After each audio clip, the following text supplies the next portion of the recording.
The explosion was subtle, but the consequences were devastating.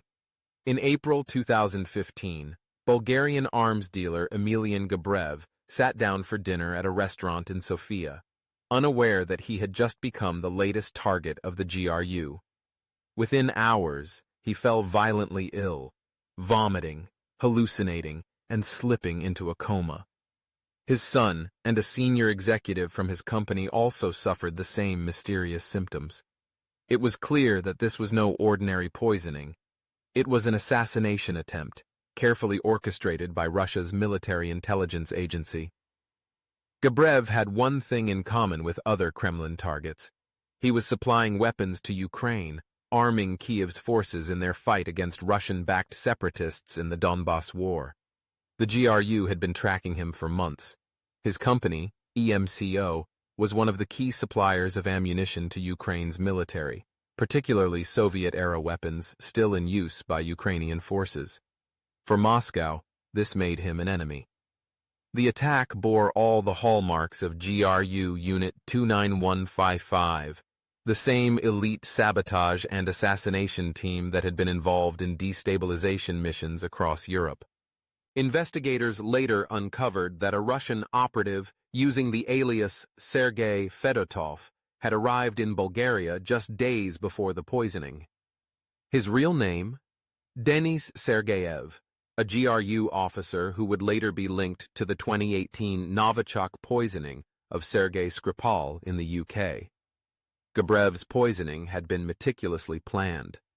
The GRU agents entered the underground parking garage of his office building, where they applied a highly toxic nerve agent to the handles of his car, a technique that would later be used in the Skripal assassination attempt. When Gebrev touched his car and later ate his meal, the poison entered his system, slowly shutting down his organs. For weeks, doctors struggled to identify the toxin. At first, Gebrev recovered, but a month later, he was poisoned again, suffering a second near-fatal collapse. Someone wanted him dead and was determined to finish the job.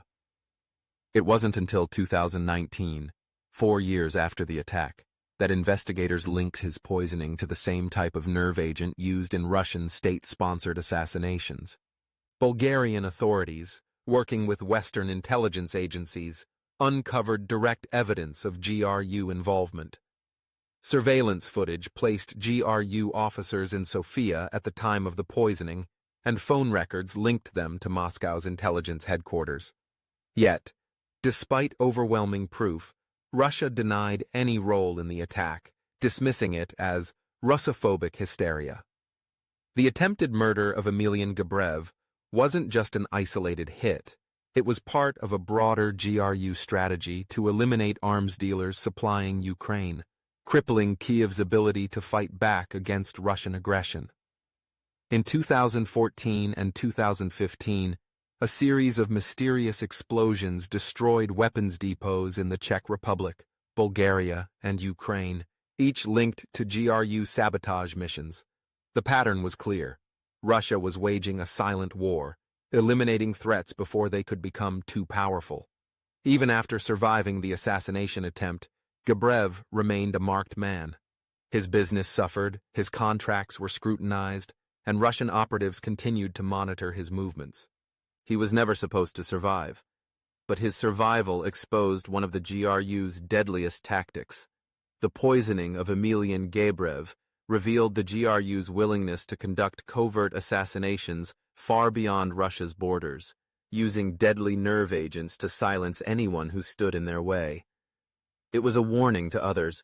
If you crossed Moscow, you wouldn't see the attack coming, until it was too late.